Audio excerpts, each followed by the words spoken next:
Jadi hari ini kalau dilihat materinya itu pembukuan, lalu ada kata-kata di situ pencatatan. Pembukuan dan pencatatan. Saudara, ya materi kita hukum pajak kan kebanyakan kita ambil dari KUP ya. Jadi semua ini nanti akan kita lihat di mana? Di dalam KUP. Nah, di KUP itu ya, di pasal 1 angka 29. 29-nya ini bukan ayat ya. Jadi 29 ini bukan ayat, ini angka. Di pasal 1 itu enggak ada ayat. Isinya pasal 1 itu kalau dilihat itu lebih banyak definisi karena disebutkan di situ yang dimaksud dengan pemeriksaan, yang dimaksud dengan pembukuan, yang dimaksud dengan pencatatan, semua ada di pasal 1. Ya, semua ada di pasal 1. Nah, coba dibaca itu apa definisi dari pembukuan ya. Ini panjang ya. Proses pencatatan dilakukan teratur, mengumpulkan data dan informasi keuangan meliputi bla bla bla bla gitu ya. Ditutup dengan bla bla bla bla gitu. Jadi kesimpulannya ya ini bisa dibaca sebenarnya, kalaupun ini ditanyakan di tes ya atau kuis atau UAS ya semua tersedia sebenarnya di KUP ya. Tapi ada beberapa kata kunci yang nanti mungkin akan saya tekankan. Yang pertama, mirip seperti pengantar akuntansi yang Anda sudah pelajari atau tata buku atau apapun yang Anda dapatkan di SMA. Ya definisinya mirip sebenarnya dengan definisi bookkeeping-nya kita di SMA maupun financial statement-nya kita yang ada di PA. PA katanya kan baru kuis ya atau baru tes. Ya. Jadi kalau dibaca di sini ini pencatatan teratur. Ngumpulin data-data atau informasi keuangan kan akuntansi kayak gitu ya. Akuntansi kayak gitu. Nah, kalau dilihat saudara-saudara, kalau dilihat di sini ada informasi yang diminta. 1, harta kewajiban modal. Ini kan mirip kayak elemennya laporan keuangan yang namanya apa? Halo? Harta kewajiban modal itu mirip kayak elemen laporan keuangan yang namanya neraca atau balance sheet atau laporan posisi keuangan. Namanya sekarang memang udah nggak pakai harta kewajiban modal ya. Harusnya di PA itu sudah diajarin nggak lagi pakai aset, nggak lagi pakai aktiva pasiva, nggak lagi pakai harta kewajiban modal. Namanya sekarang aset, liability, equity. Modal itu nggak pas. Kata-kata modal itu nggak pas.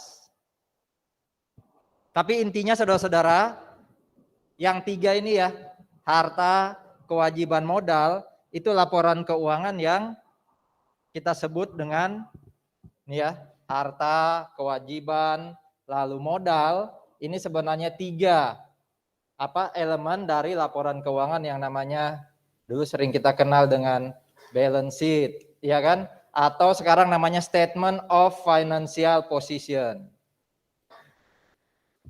Jadi pajak butuh neraca. Pajak butuh neraca.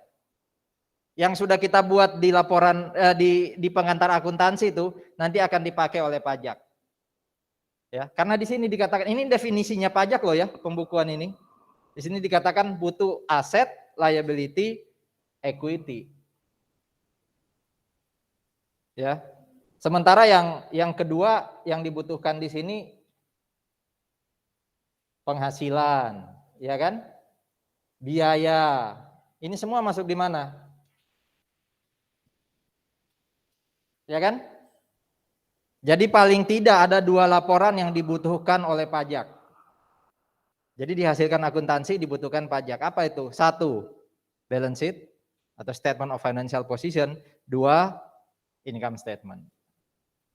Dia butuh nggak laporan arus kas? Ada nggak di sini kata-kata yang membuat kita menyimpulkan bahwa dia butuh laporan arus kas atau tidak? Nggak ada di situ ya. Jadi hanya 2 itu laporan keuangan yang dibutuhkan oleh pajak. Padahal akuntansi bikin berapa laporan keuangan? Ada berapa laporan keuangannya akuntansi? Ayo, waktu belajar PA itu kan pengantar awal ya. Ada berapa laporan keuangan yang diperkenalkan atau yang harus kita sajikan di akuntansi? Berapa, Mel? Laporan keuangan itu ada berapa? 3? Apa saja? Oh tadi Pak kan, neraca, income statement atau laba rugi, sama arus kas. Apa cuma 3 itu?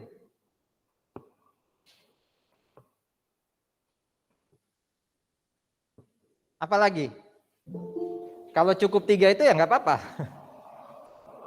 Masa lupa sih PA?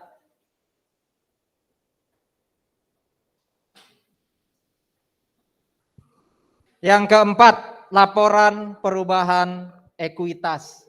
Atau dulu yang disebut sebagai laporan perubahan modal. Ya, laporan perubahan ekuitas. Cukup?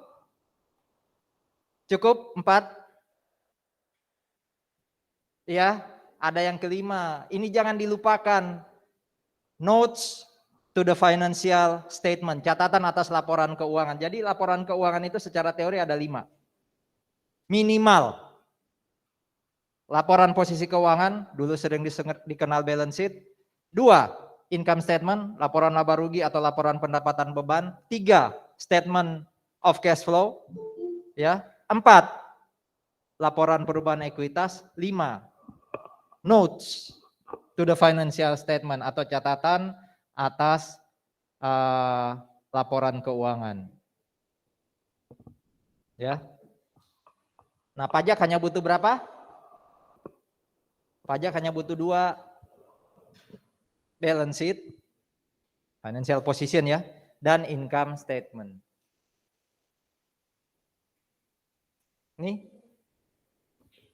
Ini apa katanya? Neraca dan laba rugi.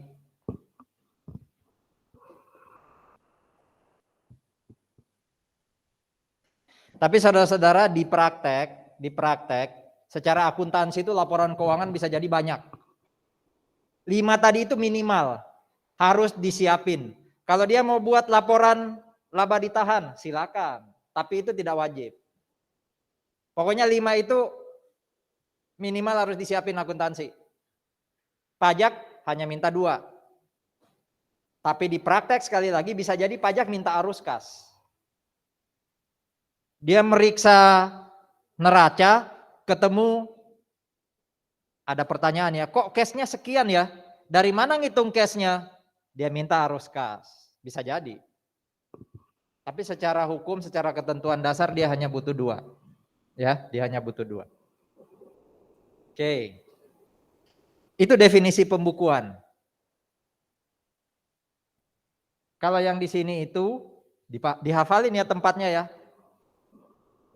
Pasal 28 ayat 9 itu definisinya recording atau pencatatan. Jadi kalau yang satu tadi namanya pembukuan, kalau ini pencatatan. Definisinya juga panjang ya. Tapi kalau Anda lihat, Anda simpulkan pasal 1 angka 29 dan pasal 8 ayat 9 ini mana yang lebih luas? Data yang diminta mana yang lebih banyak?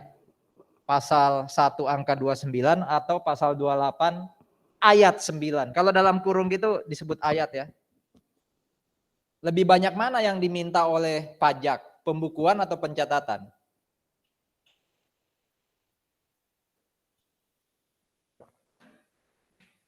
Tadi minta apa aja di pembukuan? Balance sheet sama income statement. Kalau dipecah jadi elemen kan aset, liability, equity, income atau revenue dan expense. Kalau ini dia minta apa?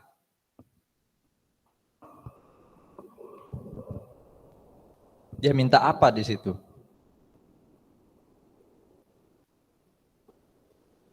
Dia hanya minta ini nih.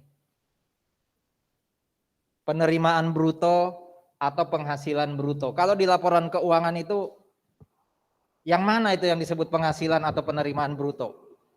Atau sebelum lebih jauh, dia ada di laporan keuangan apa? Angka yang diminta di pencatatan itu di laporan keuangan apa itu tercatat? Apa? Income statement. Bagian mana di income statement? yang namanya penerimaan bruto atau penghasilan bruto itu bisa didapat? Revenue. Revenue dikurangi dengan sales discount enggak? Iya? Oh, itu namanya net dong. Wong itu dia minta apa? Bruto, gross. Berarti revenue paling atas itu tok. Berarti Anda kalau jadi pengusaha Anda memilih mana? Pembukuan atau pencatatan? Untuk pajak loh ya. Kalau akuntansi kan harus ikut kayak teorinya PA ya. Kalau Anda untuk pajak, Anda secara kepraktisan pasti milih apa? Pencatatan dong, wong hanya revenue. Nama lainnya apa itu kalau gross revenue itu istilah bisnis sehari-hari? Mosok ditanya, Mel, revenue-mu piro kan enggak ya? Istilah umum apa itu kalau gross revenue? Apa? Pernah dengar omset ya? Nah, omset. Jadi pencatatan itu hanya minta omset. Udah. Pak, tapi kan saya keluar biaya. Salary expense, utility expense, listrik, air, telepon. Loh katanya tadi butuh praktis. Ya Anda kalau mau rumit pilihlah apa tadi? Pasal 1 angka 29 pembukuan. Tapi kalau pengen praktis pencatatan. Berarti Anda merelakan apa? Anda merelakan apa? Biayanya tidak jadi pengurang, ya kan? Anda praktis secara administrasi, tapi bisa jadi kena pajaknya, bisa jadi loh ya, tidak mesti. Harus dihitung lagi. Bisa jadi kena pajaknya lebih tinggi, wong nggak ada biaya yang diakui. Jadi negara itu baik loh, kasih kita pilihan. Kamu mau agak repot, kamu kan sudah bikin akuntansi ya, laporin juga dong ke pajak katanya, tapi 2 aja, neraca sama income statement. Wah, itu saya sudah repot Pak. Ya sudah, kalau kamu merasa repot untuk tujuan pajak, kamu kasih saya omsetmu aja. Makanya kalau Anda jadi WP, tapi ini hanya nanti kita belajar ya. Ini yang diperbolehkan memilih itu hanya orang pribadi. Anda buka UD ya, ada toko, ada salon, ada bengkel gitu. Boleh milih. Tapi kalau Anda sudah jadi CV atau PT nggak boleh. CV atau PT otomatis wajib apa? Wajib apa? Pembukuan. WP badan itu wajib pembukuan. WPOP dimungkinkan, tapi nggak semua ya, memilih. Nah, kalau Anda diperbolehkan pakai pencatatan, Anda nggak perlu sibuk-sibuk tuh, aset, cash, prepaid, inventory nggak perlu. Cukup Anda bikin satu kertas saja, Januari omset berapa, Februari omset berapa, udah gitu aja. Berarti ada berapa baris? Cukup 12 baris saja. Tambah baris ke-13, summarize, ya kan? Udah, itu aja yang namanya pencatatan. Kok aku baru ngerti ya? Tak omongin papaku ah. Untuk pajak Pak pakai pencatatan aja. Tunggu dulu. Apakah papa Anda boleh milih? Jangan-jangan wajib pembukuan kayak WP badan. Gitu ya, nanti kita lihat. Nah, siapa yang wajib pembukuan? 1. Lihat yang ini dulu, biar gampang ya. PT CV firma itu wajib. Wajib, nggak ada pilihan.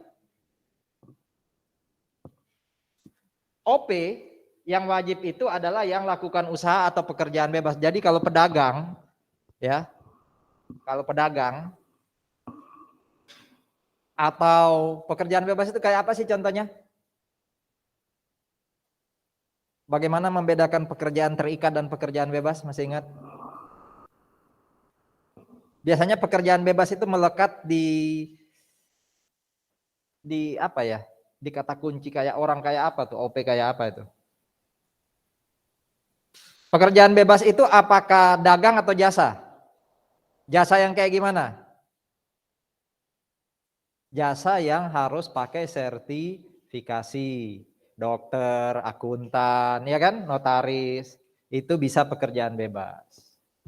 Kalau Anda dokter notaris yang punya praktek di rumah, atau kalau Anda pedagang barang atau pemberi jasa, itu berarti Anda usaha atau pekerjaan bebas, maka Anda posisinya wajib pembukuan. Loh berarti papa mama saya, ya kebanyakan kan pengusaha ya, Atau mungkin ada 1-2 dokter atau akuntan gitu buka praktek. Ya udah Pak, berarti wajib pembukuan. Berarti ini hanya informasi aja buat saya. Ya kan? Nggak relate buat saya. Bisa saja. Tapi intinya dari slide ini ditekankan yang wajib pembukuan 2 pihak ini. Berarti mereka tidak punya kesempatan untuk lakukan atau membuat pencatatan. Oke. Itu diatur di pasal 28 ayat 1 ya. Ada di pasal 28 ayat 1. Sekarang, di bawah ini, kalau pengen pembukuan boleh. Boleh. Tapi kalau mereka nggak buat pembukuan, mereka wajib apa? Pencatatan. Jelas ya? Kalau pengen buat pembukuan, monggo. Tapi kamu lebih repot. Buat pencatatan aja. Wajib. Kalau dia nggak ngelakuin apa-apa, nggak nyatat, nggak pembukuan, ya itu salah. Intinya dia wajib pencatatan, tapi kalau pengen bikin pembukuan, dipersilakan. Siapakah mereka? 1. WPOP pengguna norma penghitungan. Mungkin pernah kita bahas pas dulu belajar pengantar perpajakan. Mulai pop up ya, norma itu kaitannya dengan apa ya, nanti kita lihat. Ya. Jadi dia bisa jadi adalah pengusaha, dia bisa jadi adalah pekerja bebas, tapi boleh pakai norma. Berarti kalau dia boleh pakai norma, maka dia diberi pilihan. Tidak wajib pembukuan. Tapi dia harus pencatatan. Berarti kan kalau tadi saya tanya praktisnya pencatatan, ya sudah. Biasanya orang milih pencatatan, berarti orang-orang kayak ini nih. Jadi pengusaha, pekerja bebas, tapi boleh ngitung penghasilannya pakai norma. Untuk refresh ya, untuk refresh.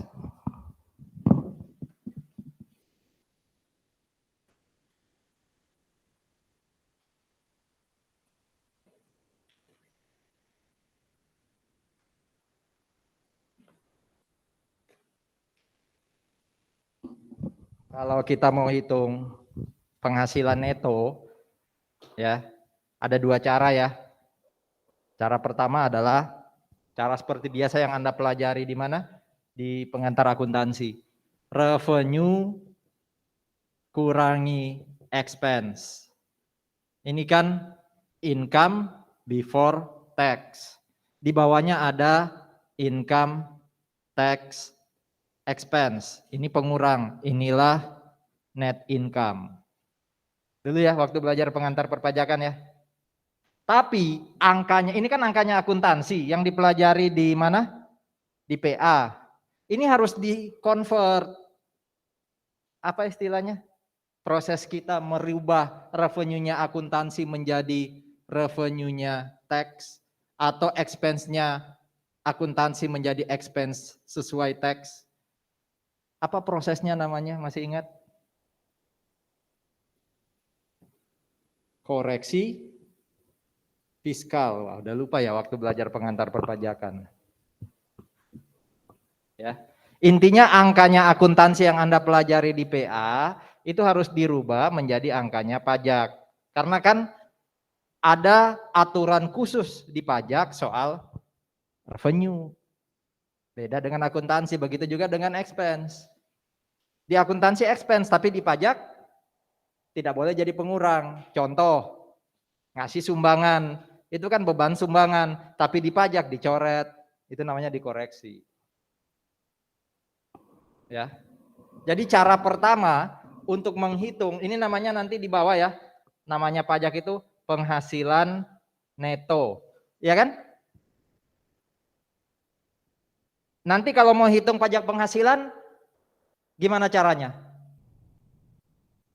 Apakah angka ini langsung dikalikan tarif? Masih ingat nggak? Kalau badan iya, kalau orang pribadi kurangi dulu dengan apa? PT KP. Yang kena tarif itu namanya penghasilan kena pajak. Betul kan ya? Jadi kita mau nyari ini nih, penghasilan neto nih. Itu pakai cara yang rumit. Ya, yang ya kayak di akuntansi lah. Cara kedua, ya. Cara kedua yang disebut pakai norma itu gini. Revenue tok, nggak perlu macam-macam. Biaya-biaya yang bawah itu nggak perlu macam-macam. Ini nanti dikali dengan yang namanya norma penghitungan penghasilan neto. Ini yang namanya hasilnya penghasilan neto. Jadi ada dua penghasilan neto, satu yang ini nih.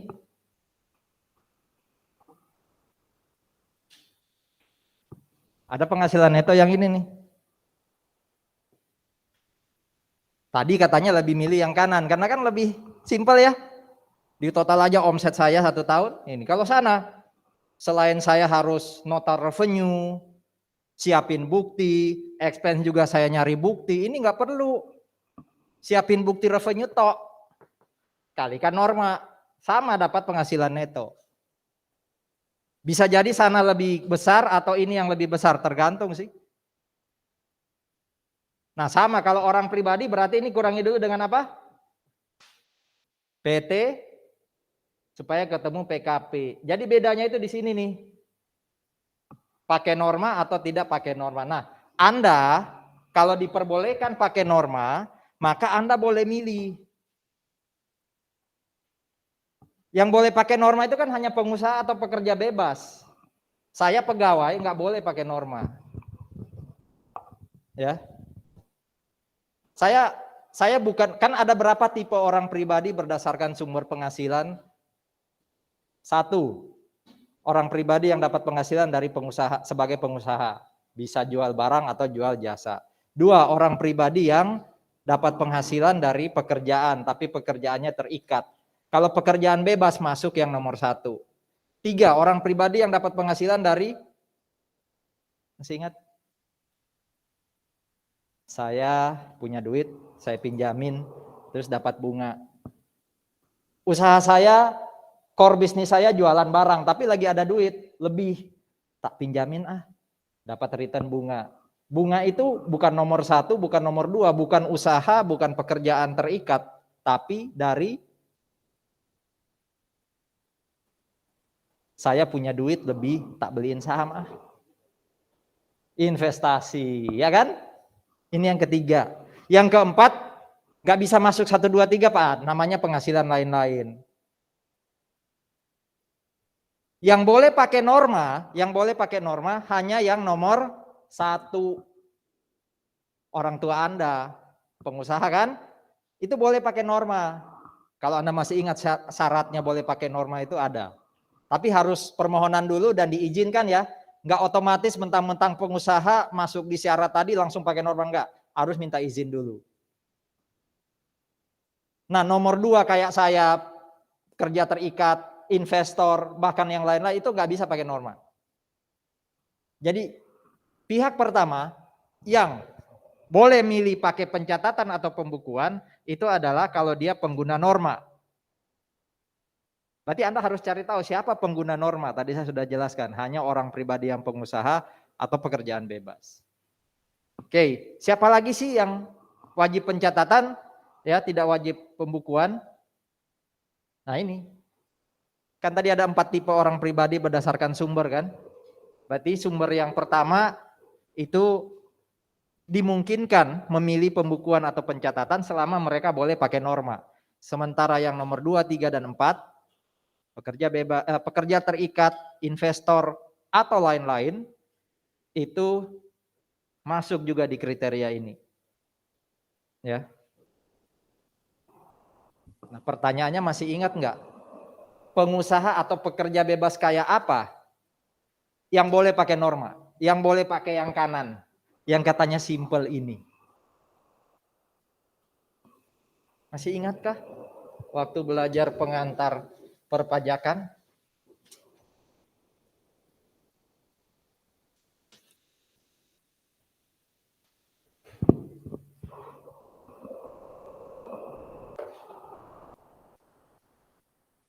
Ini ya, pasal 28 ayat 2 aturannya ya. Mereka yang wajib pencatatan tapi tidak wajib pembukuan, atau boleh milih ya. Boleh pakai pembukuan atau pencatatan, itu diatur di sini. Nah, ini nih. Kalau Anda pengusaha atau pekerja bebas, omset Anda 1 tahun kurang dari, berarti kalau pas, apa kesimpulannya? Kalau pas 4,8 dalam 1 tahun, apa kesimpulannya? Kalau pas bisa milih, wajib pembukuan, karena dia nggak boleh pakai norma kan. Tapi kalau dia di bawah 4,8, contoh dia 4M dalam 1 tahun, maka apa? Apa kesimpulannya? Saya bilang ya, kalau pas ini kan kurang dari, berarti kalau pas 4,8 boleh nggak pakai norma? Nggak boleh. Karena yang pakai norma itu boleh pakai norma itu kalau kurang dari. Berarti kalau pas 4,8 nggak boleh pakai norma. Karena nggak boleh pakai norma, berarti dia wajib pembukuan. Boleh nggak pencatatan? Nggak boleh. Ya nggak boleh. Hanya pengusaha dan pekerja bebas ya yang omsetnya dilihat. Karena pekerja terikat kayak saya nggak ada istilah omset kan. Sekarang saya nanya, bagaimana kalau 1 tahun saya pengusaha ya, atau pekerja bebas ya, omset saya 4M.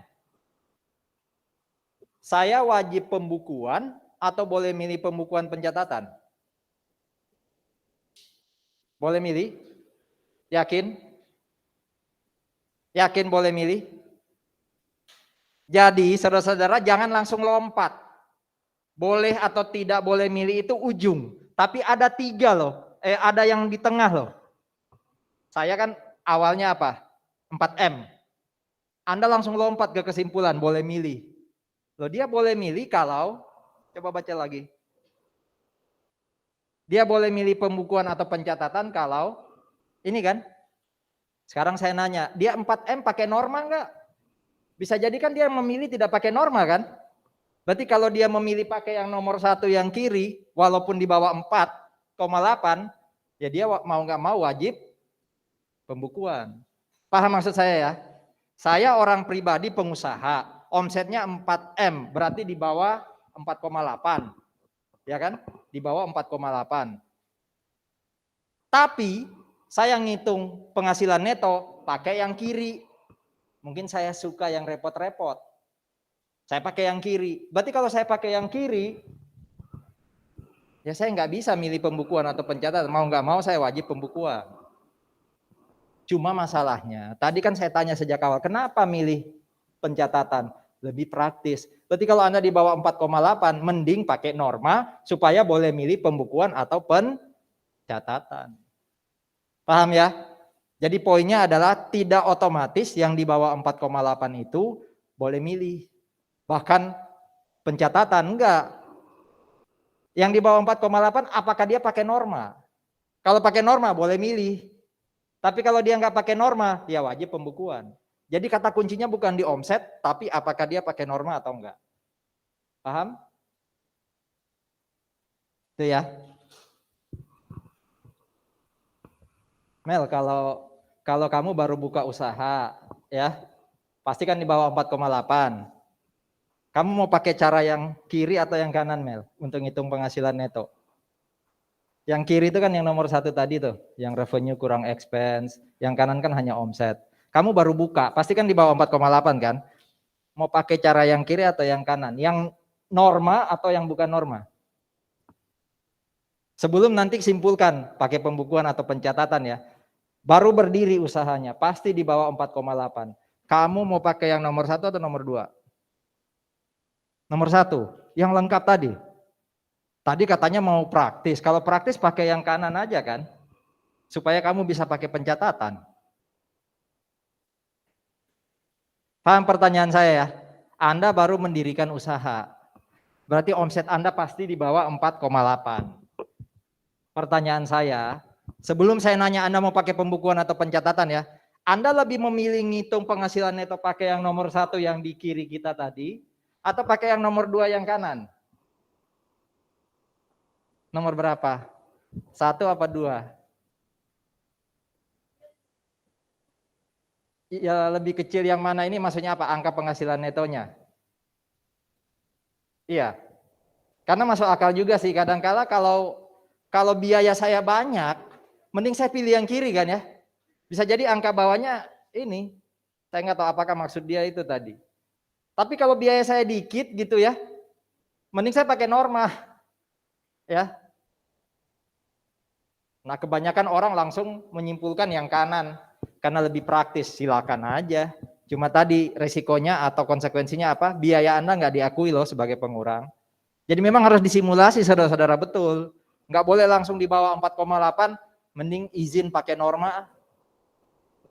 Seandainya Anda pilih pakai norma, maka Anda dapat kesempatan lagi mau pakai pembukuan atau pencatatan.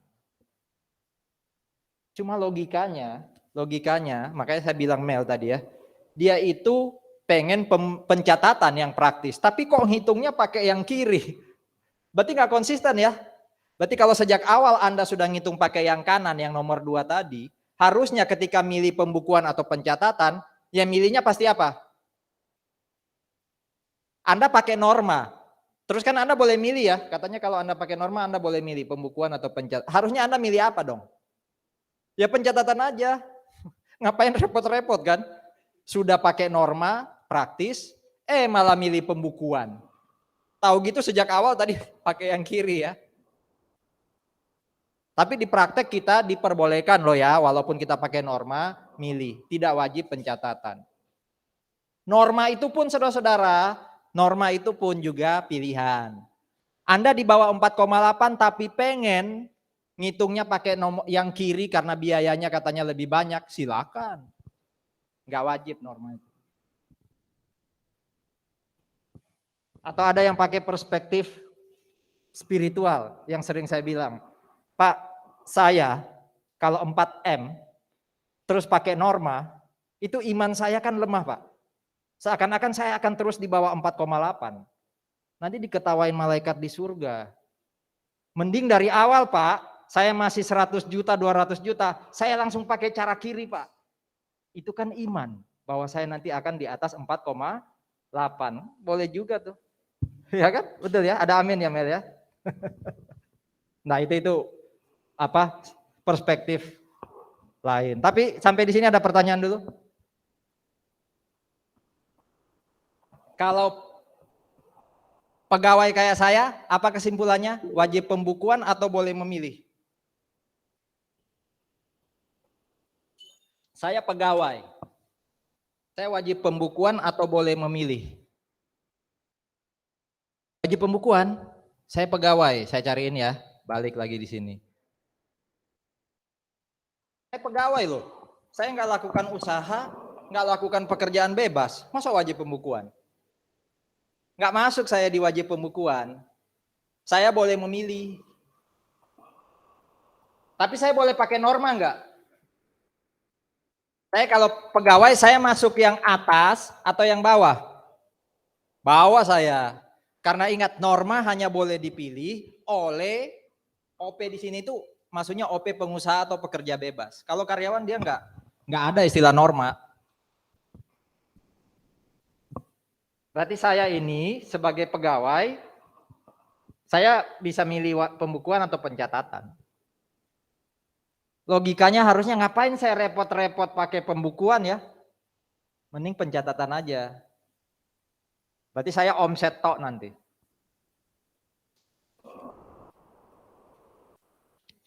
Oke. Lanjut ya. Nah ini contoh. Ini contoh yang namanya norma. Saya ambil contoh yang kurang pas sih. Nanti saya liatin kurang pasnya di mana. Saudara-saudara, norma ini bentuknya persentase.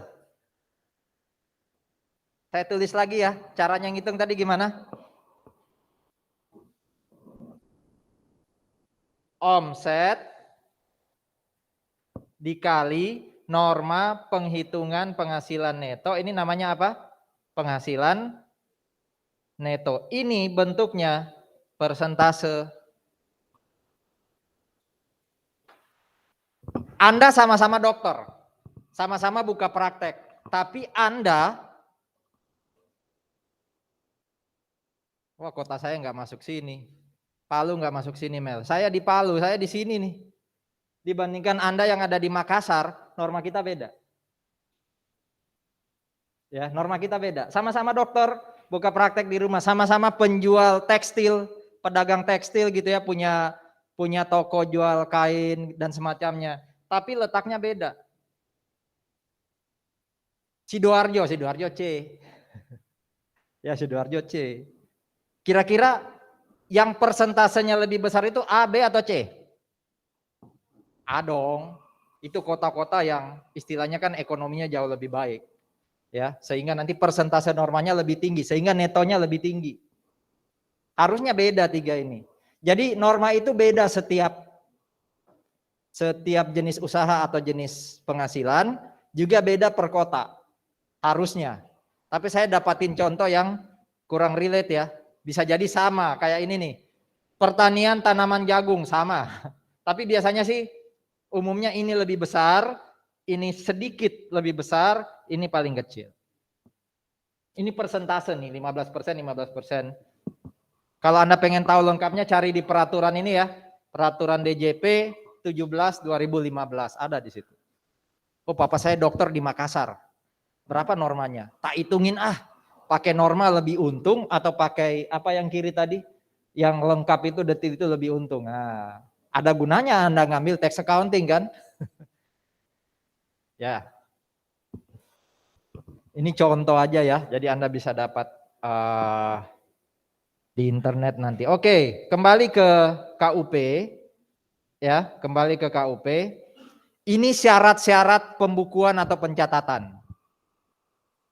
Jadi saya langsung lingkari supaya Anda tahu letak pasalnya di mana sekaligus apa syarat. Syarat pertama adalah harus ini nih, iktikat baik atau mencerminkan keadaan sebenarnya. Jadi ya apa adanya. Saya nggak tahu di PA diajarin nggak. Ada konsep penyusunan laporan keuangan yang namanya faithful representation. Faithful. Itu bahasa rohani banget tuh, faithful. Ya. Artinya sama kayak ini. Jadi laporan keuangan atau pembukuan itu harusnya disusun dengan apa ya? Integritas lah gampangannya.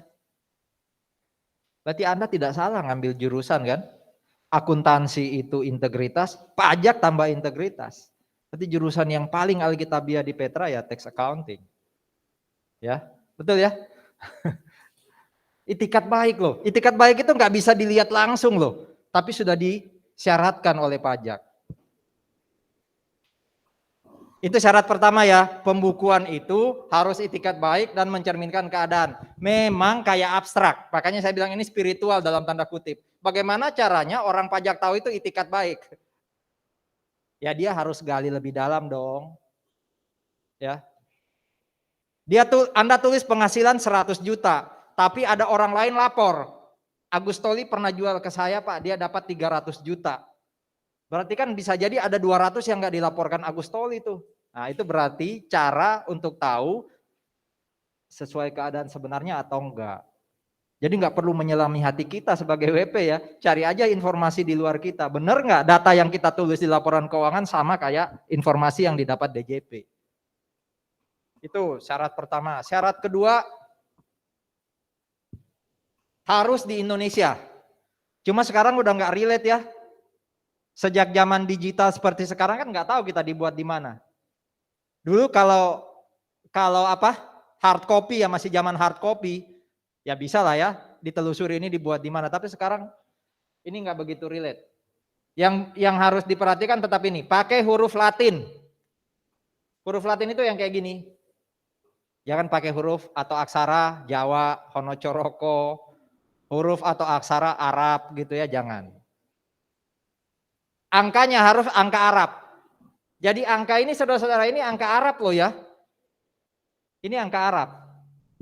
Jangan pakai angka Romawi. Saya hafal Romawi hanya sampai X Pak. Oh iya 11 X1 Pak. Tapi sudah sampai 1000 apa itu kan LCM itu berapa kan nggak ada yang hafal. Nah pakailah angka Arab. Ya ini angka Arab. Pakai rupiah. Pakai rupiah. Ya. Dan harus disusun dalam bahasa Indonesia. Tapi boleh pakai bahasa asing selama diizinkan siapa? Menteri Keuangan. Jadi dasarnya defaultnya itu adalah bahasa Indonesia. Boleh bahasa asing selama Menteri Keuangan mengizinkan. Ya. Ada pertanyaan untuk syarat pasal 28 angka 4 atau ayat 4? Bisa ya, dimengerti, bisa dibaca langsung. Syarat berikutnya adalah kita harus konsisten.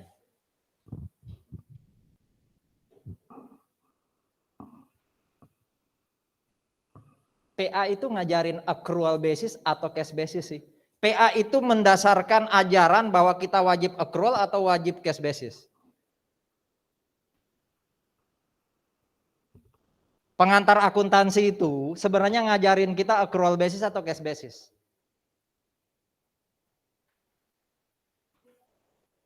Saya belum paham Pak sampai hari ini apa bedanya accrual basis dan cash basis. Kata kuncinya accrual basis dan cash basis itu adalah transaksi dicatat tanpa mikirin ada cash atau enggak. Itu accrual. Dan PA itu accrual. Tapi kok di situ ada pilihan Pak, bisa pakai cash. Cash itu loh, stelsel cash itu maksudnya cash basis. Di PA juga seingat saya Pak, ada ajarannya cash basis. Cash basis itu berarti saya baru nyata transaksi kalau ada cash. Baik itu cash keluar maupun masuk. Berarti gimana caranya bedain laporan keuangan itu accrual basis atau cash basis? Tak kasih laporan keuangan dua nih. Bagaimana bedain, oh ini yang accrual, ini yang cash. Ayo. Cara paling gampang membedakan laporan keuangan yang ini accrual basis, yang satunya cash basis. Dari mana? Apa? Good. Yang mana itu, yang accrual atau yang cash yang ada ARAP? Accrual. Accounts receivable, accounts payable itu enggak ada di cash basis. Iya enggak? Saya ngasih barang nih, belum dibayar. Kalau accrual kan AR to sales, betul? Tapi kalau cash, saya barang sudah saya kasih, belum tak catat. Saya baru nyatat kalau dia udah bayar. Berarti ARAP nggak ada di cash basis kan? Oke. Nah, kita diskusi lagi PA. Berarti PA itu kan lebih banyak accrual ya. Tapi kenapa diajarin cash basis? Cash basis itu pilihan atau nggak boleh sama sekali? Kalau nggak boleh sama sekali, diajarin. Di sini juga jadi pilihan loh. Di situ sih ayat 5 itu intinya konsisten. Anda mau pakai accrual, Anda mau pakai cash basis silakan, tapi konsisten. Sekali cash basis terus. Sekali accrual terus. Pertanyaan saya, accrual dan cash basis itu pilihan atau gimana sih? Saya belajar dari SMA itu ada ARAP Pak, berarti kan cash basis itu hanya dikenalkan. Nggak boleh dipakai. Benarkah begitu?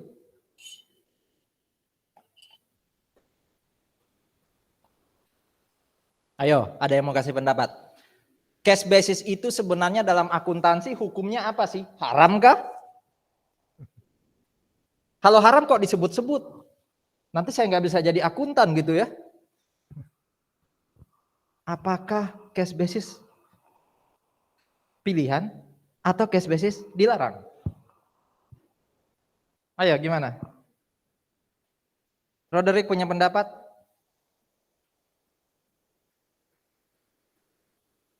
Anda kalau buka toko, anggap aja di Pasar Atum. Kira-kira Anda bakal pakai accrual atau cash? Cash. Accrual itu nggak praktis untuk lingkup-lingkup yang kayak toko-toko kayak gitu. Loh Pak, berarti ada barang saya jual ke orang nggak perlu saya catat. Saya kan ngomong akuntansi. Kalau Anda catat di buku lain, di Excel lain atau di buku catatan lain silakan, tapi nggak perlu di jurnal. Ingat loh ya, barang saya jual ke Melda, dia belum bayar, saya pakai cash, berarti nggak saya catat. Saya catat di buku satunya, tapi di akuntansi nggak perlu di jurnal. Itu karena saya pakai cash. Toko-toko kecil yang baru buka usaha itu, menurut saya ya, saya kasih saran nggak perlu accrual, karena ribet nanti, ya banyak jurnalnya kan, tapi tetap dicatat kalau dia jual ke orang, ada buku, ya jual ke Roderick berapa yang belum dibayar, tapi nggak perlu di jurnal. Berarti cash basis dan accrual itu apa? Pilihan dalam praktek. Pilihan.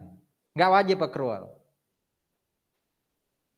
Siapa yang wajib accrual? Ayo, perusahaan kayak apa yang wajib accrual? Accrual atau cash itu yang menentukan siapa sih? Yang menentukan, kan tadi pilihan ya, kamu wajib accrual atau nggak apa-apa cash. Siapa yang menentukan itu? Pemerintah? Nggak juga. Siapa? Hah? Siapa itu kita sendiri? Define, siapa itu kita sendiri? Diusahakan nggak ada kata-kata kita sendiri gitu. Katanya kita keluarga gitu. Kok kita sendiri? Di usaha itu yang menentukan wajib accrual atau boleh pakai cash itu pemilik, owner. Kalau kamu punya toko, kamu itu berarti kamu pemilik. Terus menurut kamu cash basis lebih mencerminkan kondisi keuanganmu, monggo. Nah berarti pertanyaan saya tadi, siapa yang owner kayak apa yang mewajibkan usaha itu atau entitas itu pakai accrual? Perusahaan kayak apa yang wajib pakai accrual? Kalau ownernya cuma Melda punya UD, terus tiba-tiba saya masuk mail, kita bikin CV. Dia pengen cash, saya pengen accrual, kan susah ya. Butuh sepakat. Tapi kalau pemiliknya tambah banyak, itu harus diatur dan wajib accrual. Berarti perusahaan yang wajib accrual itu ketika pemiliknya banyak. Biasanya perusahaan apa yang pemiliknya banyak? PT terbuka. PT TBK itu wajib accrual. Perusahaan kayak apa lagi yang dananya atau asetnya dari banyak orang? Semua lembaga keuangan kayak bank. Bank itu nggak harus TBK, tapi dia wajib accrual. Dan mereka yang accrual tadi, PT TBK dan bank, wajib diaudit. Selain itu nggak wajib diaudit. Jadi kalau Anda punya toko atau punya PT sendiri, kamu tok pemiliknya, kan terserah kamu kan. Oh ada akuntanku, aku percaya dia kok. Udah ngapain diaudit? Kalau kamu ngaudit berarti kamu nggak percaya dia. Dia tersinggung, keluar dia nanti. Jadi yang menentukan itu wajib diaudit, wajib accrual itu pemilik. Tapi kalau pemiliknya banyak kayak PT TBK wajib. Karena kan banyak kepentingan ya, itu wajib. Bank, itu kan asetnya dari banyak orang, kayak kita nabung gitu kan. Itu wajib accrual, wajib diaudit. Jadi accrual dan audit itu hanya untuk dua tadi. Selain dua tadi nggak wajib. Ya, audit itu nggak wajib. Perusahaan besar sekalipun kalau dia PT tertutup, tergantung pemilik. Kalau pemilik bilang, udah laporan keuangannya saya paham kok, saya percaya kok sama akuntan yang bikin, ngapain diaudit? Bayar auditor mahal-mahal. Kecuali dia pengen minjam duit ke bank, banknya baru minta, Pak tolong diaudit, baru audit. Oke? Nah, jadi sebenarnya ayat 5 ini isinya adalah tolong konsisten. Sekali pilih cash, sekali pilih accrual, konsisten. Tadi diskusinya jauh ke akuntansi ya, nggak apa-apa ya. Tapi pajak itu unik. Pajak itu menyebut accrual basis, cash basis itu nggak kayak yang tadi kita diskusi PA ya. Pajak itu gini, nama basisnya sebenarnya bukan accrual atau cash basis, namanya ini. Aslinya itu pajak itu cash basis, aslinya. Pajak itu sebenarnya lebih cash, akuntansi lebih accrual. Tapi kemudian pajak itu pakai kata-kata ini nih. Modified cash basis. Jadi pajak itu tepatnya adalah modified cash basis, bukan accrual, bukan cash. Saya nanya sekarang ya. Bukan pengetahuan sih ini Anda tebak aja. Anda jual barang 2022. Omset Anda 1M di 2022. 40%-nya accrual. Kalau accrual berarti masih AR ya. Berarti 400 jutanya masih AR. 600 sudah cash. Yang kena pajak 2022 itu 600 to atau 1 M? Ayo, ditebak aja. Saya jual 1 M, 60% cash basis karena sudah dapat cashnya, 40% masih ada AR-nya. Pertanyaan saya, yang kena pajak hanya 600 2022 itu atau 1 M? Tergantung metodenya. Makanya saya bilang pajak itu nggak hitam putih accrual atau cash. Namanya apa itu, Mel? Cash basis tapi yang dimodifikasi. Berarti kalau metodenya Anda bilang tadi, oh pilihnya cash basis, berarti kenanya yang 600. Enggak, kenanya 1 M. Jadi walaupun Anda bilang, saya pilih cash basis Pak Pajak, nggak bisa, Anda tetap kena 1 M. Karena cash basisnya dimodifikasi. Berarti dalam kasus tadi ingat-ingat ya, kenanya kita 1 M. Loh Pak, tahun depan kalau saya dapat bayaran berapa tadi yang accrual? 400 juta umpama. Kena pajak lagi? Enggak, pajak fair dong, kenanya di awal. Paham ya? Kenanya di awal. Berarti tahun depan kalau dapat cash 400, nggak kena lagi. Biaya atau expense itu ikut akuntansi. Akuntansi itu tadi apa? Accrual. Ya. Sorry, pendapatan ikut akuntansi yang accrual. Tapi kalau biaya, enggak. Biaya itu pakai cash. Masih ingat jurnal salaries expense to salaries payable? Itu kan accrual di akuntansi ya. Orang udah kerja buat kita, belum kita kasih cashnya, tapi kan sudah harus di jurnal salaries expense to salaries payable. Pajak nggak ngakuin. Kenapa? Karena belum ada cash. Lah, nggak fair Pak. Penghasilan kalau belum dapat cash udah kena di awal. Biaya belum keluar cash nggak diakui dulu. Nah iya, makanya itu namanya apa? Bukan cash atau accrual, nggak otomatis hitam putih kayak nomor 5 ini nih. Dia pakai modified cash basis. Kenapa? Kok kayak nggak fair gitu pajak? Untuk penghasilan dikenain lebih cepat, untuk biaya diakui nunggu kalau ada cashnya. Kenapa? Karena fungsi pajak itu apa? Lebih banyak apa? Ada 2 fungsi pajak. Pajak lebih banyak fungsi apa? Udah lupa ya. Teori dasar itu. Budgeter. Ya, percepat dulu dapat pajaknya. Ya, lebih cepat lebih baik. Itu harus dimaklumi. Tapi dia tetap fair loh, tahun depan kalau dapat cash dari penghasilan yang AR tadi udah nggak kena pajak lagi. Ya, biaya tahun depan kalau sudah benar-benar dibayar itu diakui oleh pajak. Itu modified cash basis dan konsisten. Berarti nomor 5 kesimpulannya kurang begitu relate. Mau saya pilih accrual, mau saya pilih cash, tetap nanti ujung-ujungnya modified cash basis. Ini itu kalau kita rubah kayak contoh ya, inventory-nya saya pakai average. Lawannya average apa ya? Ngitung COGS ending inventory selain average apa? FIFO. Awalnya saya pakai average, ya harusnya konsisten. Tapi tahun depan mau saya rubah pakai FIFO, silakan. Tapi harus minta apa? Izin. Harus disetujui dulu. Di Indonesia ada LIFO nggak sih? Nggak ada LIFO, itu hanya di Amerika. Jadi kalau Anda belajar LIFO di PA itu konteks Amerika. Indonesia nggak ada LIFO. Makanya pajak juga di Indonesia tidak pakai LIFO. Hanya average dan FIFO. Saya mau rubah straight line jadi saldo menurun, silakan, tapi minta persetujuan. Jadi boleh berubah tapi minta izin.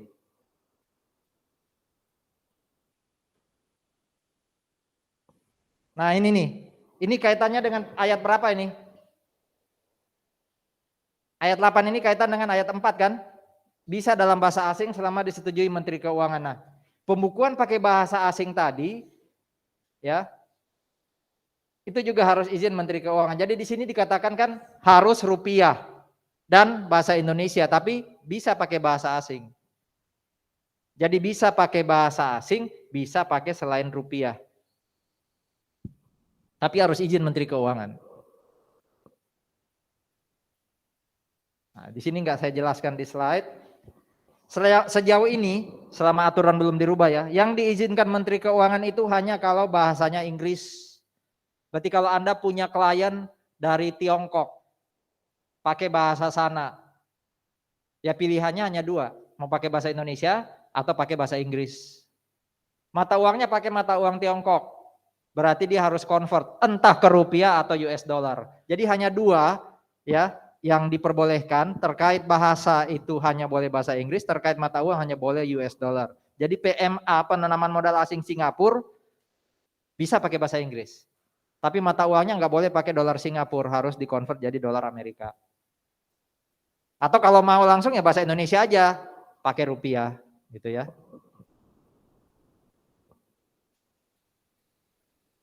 Nah, saudara-saudara, harus disimpan 10 tahun. Ini sebenarnya relate kalau dulu masih hard copy ya. Sekarang kalau udah digital kan bisa bertahan selama cloud-nya cukup gitu ya. Selama penyimpanannya di digital ya cukup, di virtual world-nya cukup. Jadi 10 tahun. Kenapa 10 tahun? Kenapa 10 tahun diminta minimal dipertahankan? Karena kedaluarsa penagihan pajak itu kalau di total 10 tahun, bukan 5. Ya. Berarti kalau Anda masih punya catatan-catatan keuangan yang sudah 15 tahun, 20 tahun lalu, boleh dimusnahkan. Atau saran saya digitalisasi dulu, di scan, fisiknya dihapuskan. Ya. Pajak aja ngajarin move on gitu ya, masa Anda nggak move on?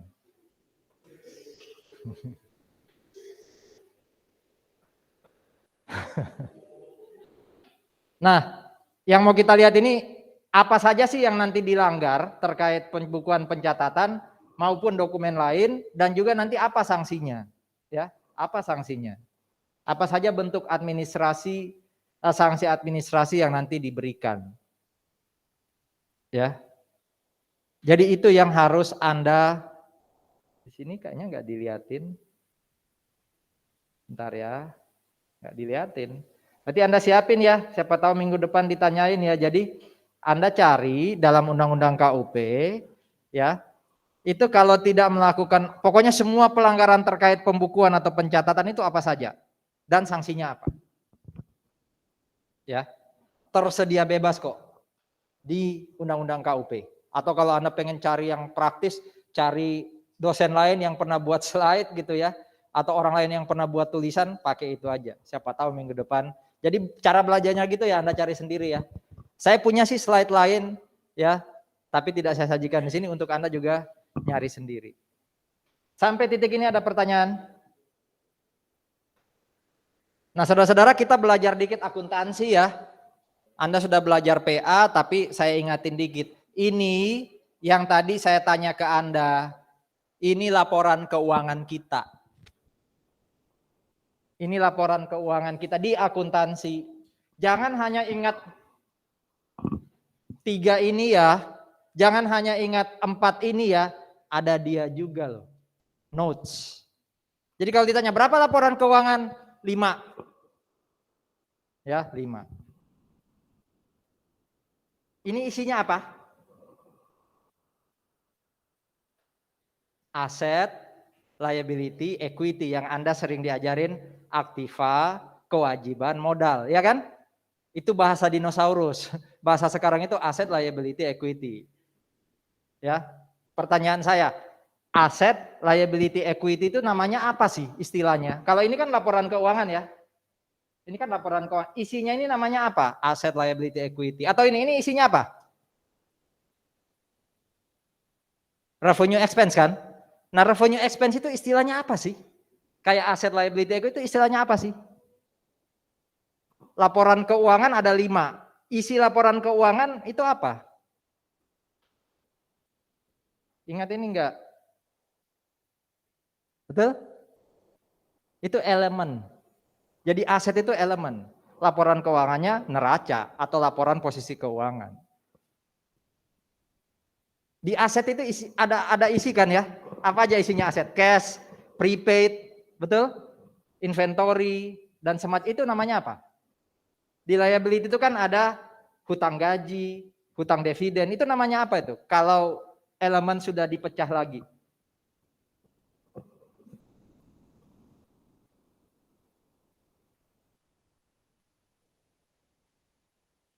Ini hanya menegaskan ya. Elemen itu ada dua. Saya yakin di PA diajarin. Ada elemen yang tidak akan pernah hilang dan tidak akan pernah dihapus. 3 elemen ini. Pernah ada nggak jurnal penutup aset? Closing entry, sudah sampai closing entries belum? Ada nggak closing entries aset? Atau pertanyaan, yang di closing itu apa sih? Revenue, expense, oke, withdrawal, ada nggak? Cash, prepaid nggak ada. Makanya istilahnya ini adalah elemen-elemen yang sifatnya permanen. Nggak akan pernah di close. Kalau di sini ditulis moment in time. Makanya Anda perhatikan nggak judul laporan keuangan. Kalau neraca itu gimana cara buatnya judulnya paling atas? Kalau buat laporan keuangan itu kan biasanya ada 3 baris. Baris pertama itu apa? Apakah langsung judul laporan keuangan? Nama perusahaan. Baris kedua? Langsung periode? Atau nama laporan keuangannya? Nama laporan keuangan. Anggap aja PT ABC balance sheet atau statement of financial position. Baru ketiga itu apa? Periode. Tapi perhatiin nggak? Income statement dan balance sheet itu beda loh tulisan periodenya. Balance sheet atau financial position itu baris ketiganya nulisnya gimana? PT ABC laporan posisi keuangan, terus baris ketiga nulisnya gimana? Hah? Apa kalimat untuk baris ketiga kalau itu neraca?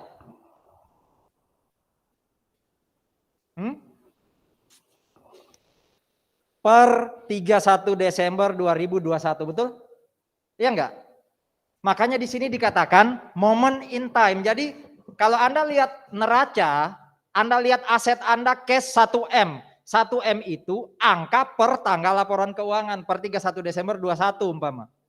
Jadi pada tanggal tertentu. Ya, pada tanggal tertentu. Duitmu berapa sekarang di mana? Di dompet. 500.000 Pak umpama ya. Nah, itu duit hari ini, bisa jadi besok berubah. Cash juga kayak gitu, prepaid juga kayak inventory kayak gitu, tapi biasanya dilihatnya per tanggal tertentu.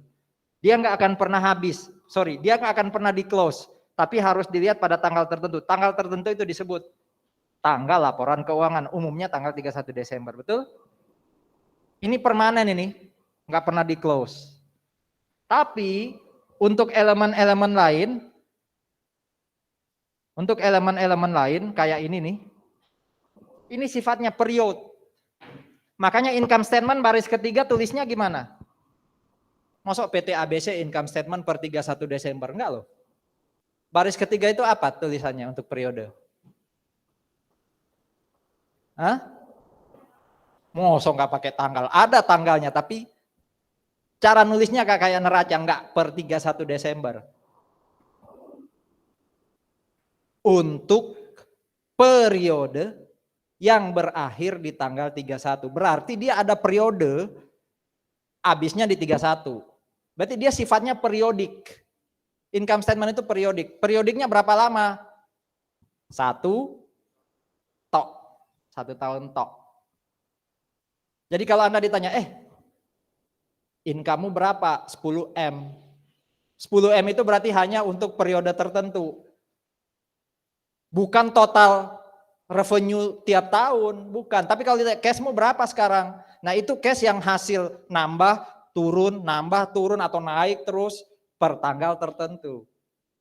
Gitu ya. Makanya elemen-elemen ini termasuk revenue dan expense setiap 31 Desember di apa? Di close.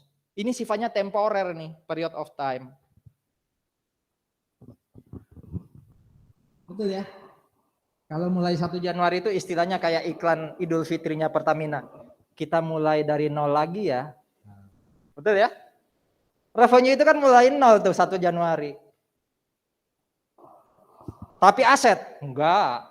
Aset bisa nambah, bisa turun, pokoknya dia naik turun. Makanya pesan moralnya saudara-saudara terkait laporan keuangan, dalam hidup ini jangan kejar untung dan rugi. Jadi kalau temenan, Anda transaksional, itu berarti Anda orangnya temporer. Kejarlah yang abadi. Apa itu? Aset. Ya kan? Berarti kalau hari ini Anda traktir teman Anda makan, jangan akui sebagai expense. Kan bisa aja kan expense to cash kan? Silakan. Tapi kalau Anda akui expense to cash, berarti Anda menganggap hubungan Anda jangka pendek, hanya tahunan. Betul? Jadi kamu kalau hari ini ditraktir pacarmu nonton TV, nonton bioskop tanya, atau kok kamu nyatat pengeluaran bioskop hari ini apa? Wow, dia kan langsung expense to cash, putusin. Itu berarti menurut dia hubunganmu jangka pendek, transaksional, untung rugi, betul? Berarti dicatat apa Pak? Dicatat piutang, wah berarti dia mau nagih kamu, enggak. Aset yang paling pas itu investasi, ya enggak? Tapi Pak, kan suatu saat bisa jadi enggak jadi loh, investasi kan ada yang rugi ya, termasuk ada yang bodong ya. Ya, jadi hidup itu kejarlah aset. Aset itu sifatnya abadi. Tapi kalau Anda kejar hanya revenue expense, itu jangka pendek. Monggo tapi jangka pendek. Ya. Bahkan nanti ya, kalau Anda belajar akuntansi makin lama, Anda bisa nanya dia. Umpama dia sudah tahu ya jawabannya yang benar investasi ya.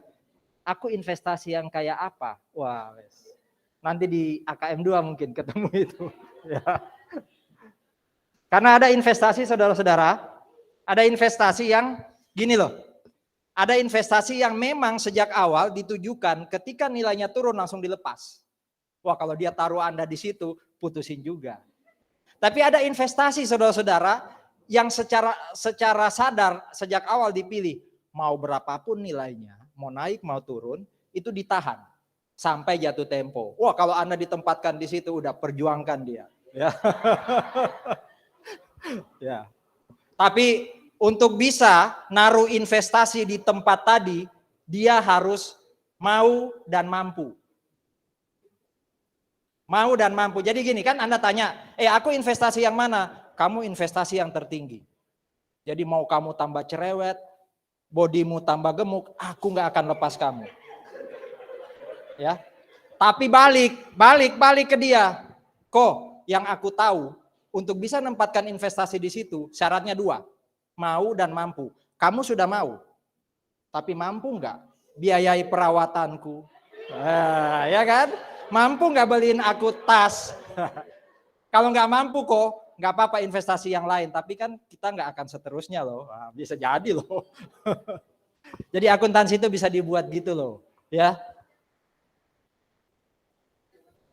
Oke, saudara-saudara, ingat ya, aset itu elemen. Isinya aset itu namanya ini nih, pos. POST kalau Inggris ya. POST kalau Inggris, pos. Contoh, di aset ada aset jangka panjang, ada aset jangka pendek, itu pos. Belum langsung ke cash. Tapi dia memisahkan elemen jadi lebih rinci walaupun masih grup. Di liability ada short term, ada long term. Nah, itu pos. Ini hanya contoh aja ya. Ini hanya contoh. Jadi kalau elemen sudah pasti berapa? Ini pengetahuan aja. Coba dihitung. Elemen kita ada berapa? 1, 2, 3, 4, 5, 6, 7. Tambah punyanya balance sheet berapa tadi? 3 kan? Aset liability. Berarti ingat-ingat. Elemen itu ada berapa? 10. 4 ini isinya income statement. Betul? 3 sisanya ini isinya laporan perubahan ekuitas. Ya. Elemen ada 10, laporan keuangan ada 5. Pos ada berapa? Pos ada banyak. Ini hanya contoh. Ini hanya contoh. Ini masih bisa dipecah nggak ini? Ini masih bisa dipecah nggak? Apa coba pecahannya? PA loh. Ada cash di bank. Ada apa cash di tangan? Apa istilahnya kalau cash di tangan? Pretty cash apa? Petty cash. Jadi masih bisa dipecah ya. Jadi cash itu masih bisa jadi pos, belum akun. Tapi kalau petty cash itu sudah akun. Cash di bank itu sudah akun. Ya. Ini masih pos. Kalau akun sudah nggak bisa dipecah lagi. Jadi pos itu isinya akun. Akun itu lebih banyak dari pos dan tidak ada batasannya. Ini hanya contoh. Itu tuh. Ya.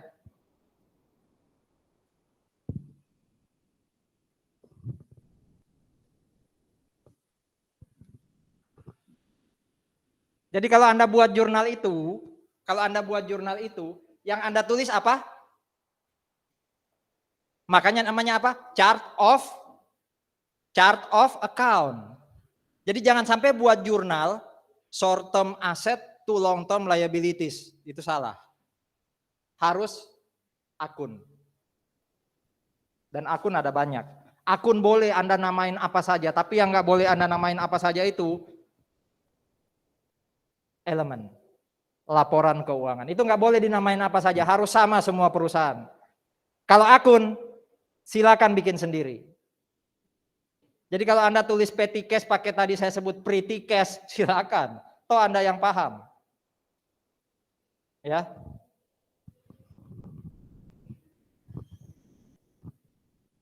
Nah, ini kan rumus dasar akuntansi ya. Rumus dasar yang saya bilang tadi istilahnya apa? Rumus dasar dinosaurus karena sudah saking purbanya. Aktiva sama dengan pasiva itu udah nggak ada. Aktiva sama dengan kewajiban plus modal udah nggak ada. Ini yang terbaru. Aset sama dengan liabilities plus equities. Ya. Kalau ini Anda ahli banget nih. Siklus akuntansi kan? Sudah sampai mana sekarang? PA-nya sudah sampai mana? Sudah closing ya? Sudah closing belum Anda? Ada nggak ini? Di pengantar akuntansi ada nggak ini? Nggak ada. Padahal saudara-saudara, seperti yang saya cerita tadi, untuk menghitung pajak harus koreksi fiskal. Yang dikoreksi itu apa? Laporan laba ruginya akuntansi. Saya nggak bisa bikin jurnal penutup atau closing kalau saya nggak dapat berapa income tax expense. Income tax expense itu dihitung di mana? Di sini. Jadi harusnya teori-teori pengantar akuntansi atau siklus akuntansi itu memasukkan proses pajak ini loh. Jadi kesimpulannya, orang itu belum belajar akuntansi kalau dia belum belajar pajak. Nah ini keuntungan lagi buat Anda. Pilihan Anda masuk tax accounting udah paling top. Orang bilang, wah akuntansi bagus. Iya, Anda pilih tax accounting itu tambah bagus. Ada orang yang lulus akuntansi kemudian nanti harus mikir lagi bagaimana caranya mencari ilmu tax. Anda sudah dapat. Jadi percaya diri besok kalau lulus. Kenapa saya harus hire Anda? Bapak kalau dapat saya cukup bayar saya untuk tax dan accounting Pak. Nggak perlu lagi tax consultant. Walaupun belum tentu Anda menguasai dan ingat semua materi kuliah ya. Biarkan berproses. Tapi kan benar ya. Anda dapat tax dan accounting. Sementara teman accounting yang lain. Bisa pajak? Bisa tapi yang perpajakan toh Pak. Ya. Anda sudah one step ahead. Ya. Oke.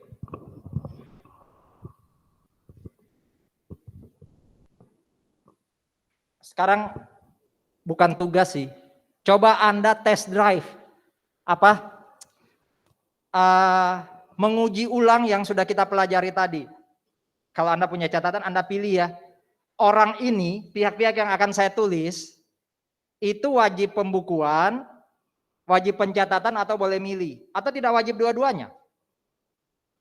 Ya, bisa jadi kayak gitu loh. Tadi saya nggak ngasih ya, ada loh yang nggak wajib dua-duanya, nanti kita lihat. Nah ini, Ada 10 WP, Anda tulis saja di situ untuk nanti saya kasih jawabannya ya, tapi nggak di sini. Coba Anda tulis nomor 1 ini apa? Apakah wajib pembukuan, wajib pencatatan tapi boleh pembukuan atau tidak perlu dua-duanya? A, B, C gitu aja. 1 ini A, B atau C. Ada 10 kan ya? Ada 10, coba lihat. Slide-nya dijalanin lagi. Betul ya? Sampai 10 kalau nggak salah.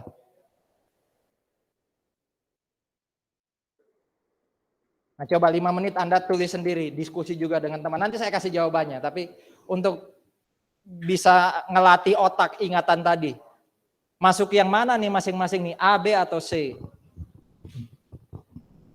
5 menit ya. Habis itu kita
soal 1 apa jawabannya? Soal 1. Kenapa wajib? Kenapa soal 1 wajib? Udah nggak usah lihat ininya ya. Pokoknya dia PT badan sudah pasti wajib. Jadi bisa jadi omset itu hanya pengalih perhatian. Soal 2. Kenapa? CV itu juga badan. Jadi ini sebenarnya ngetes. paham itu badan atau OP enggak? Pokoknya kalau badan nggak perlu. 3. Kenapa? Ya ini sebenarnya kan harus ada kata-kata lagi ya. Dia di bawah 4,8. Dia di bawah 4,8. Oh ya 4,8 itu 1 tahun ya. Berarti kalau tahun depan Anda di bawah 4,8 Anda boleh milih untuk pakai norma atau tidak. Tapi harus diizinkan sekali lagi ya. Nah ini berarti asumsi kita dia memilih pakai norma ya. Makanya dia boleh milih pembukuan atau pencatatan. Karena kalau dia milih pakai pembukuan ya ini nggak berlaku dong. Dia mau nggak mau, kalau dia memilih tidak pakai norma berarti kan wajibnya pembukuan. Betul? Jawaban ini dipilih, ini berarti karena dia memilih pakai norma. Kalau dia nggak pakai norma, wajibnya pembukuan. Paham? Jadi tidak harus ini jawabannya, ini asumsinya dia milih pakai norma. Tapi kalau dia memilih tidak pakai norma, jawabannya adalah wajib pembukuan.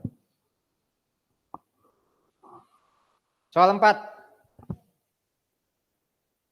Seorang akuntan. Akuntan itu apa? Apakah pasti akuntan pekerjaan bebas? Di soal iya Pak, tapi kalau tidak ada kata-kata akuntan melakukan pekerjaan bebas, apakah pasti dia pekerjaan bebas? Kalau dia kerja di perusahaan, di kantor akuntan ya dia pekerjaan terikat. Dia masuk yang mana? A, B atau C? Kenapa enggak wajib pembukuan? Karena di bawah dan asumsinya dia pakai norma ya. Makanya dia boleh milih. Tapi kalau dia di atas 4,8 mau nggak mau dia nggak boleh pakai norma berarti harus pembukuan. Ini di atas 4,8 loh. Kok boleh milih? Di atas 4,8 loh, kok boleh milih? Nanti saya kasih jawabannya, jadi nggak usah pusing di foto. Kok boleh milih di atas 4,8? Kenapa? Hah? Pekerjaan terikat. Direktur utama itu saudara-saudara tetap pekerjaan terikat. Anda tetap dimarahin sama, Anda jadi CEO pun Anda tetap dimarahin sama investor. Makanya kalau Anda punya cita-cita monggo, kalau pengen jadi CEO, direktur utama silakan. Cuma itu masih belum tertinggi. Bercita-citalah jadi apa? Investor atau pemilik. Betul ya? Atau jadilah entrepreneur, gampangannya kayak gitu. Besok kerja di orang di awal silakan. Tapi harusnya mindset Anda, saya dapat ilmu untuk nanti jadi konsultan pajak yang punya kantor sendiri, ya kan? Harusnya kayak gitu. Tapi lebih enak lagi yang cewek-cewek. Gak perlu jadi pekerja tetap atau investor. Jadilah istri investor, ya kan? Anda lebih berkuasa, ya kan?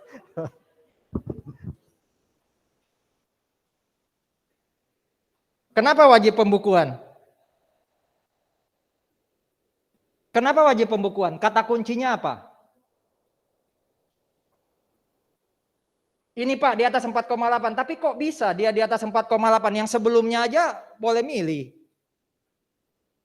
Karena dia penjual. Penjual itu berarti apa? Melakukan usaha dan di atas 4,8. Wajib pembukuan.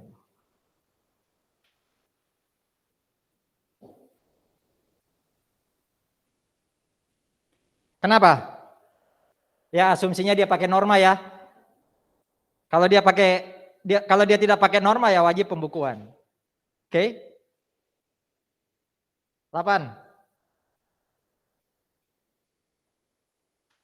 Ya pokoknya kalau dia pekerjaan tetap itu tidak wajib pembukuan, wes. Nggak usah lihat angka omsetnya atau penghasilannya ya. Kalau dia badan pasti wajib pembukuan. Kalau ini pasti bisa milih. Ya pasti bisa milih. 9.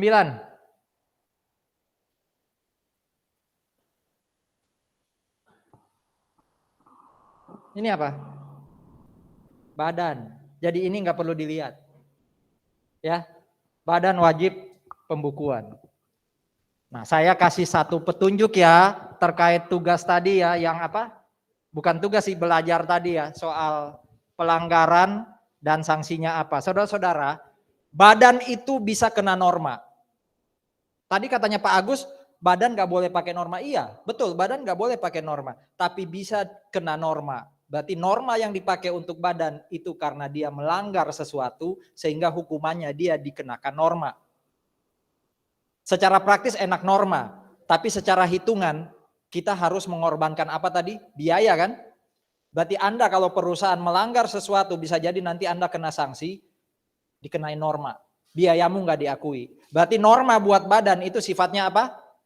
Hukuman, bukan fasilitas kayak OP.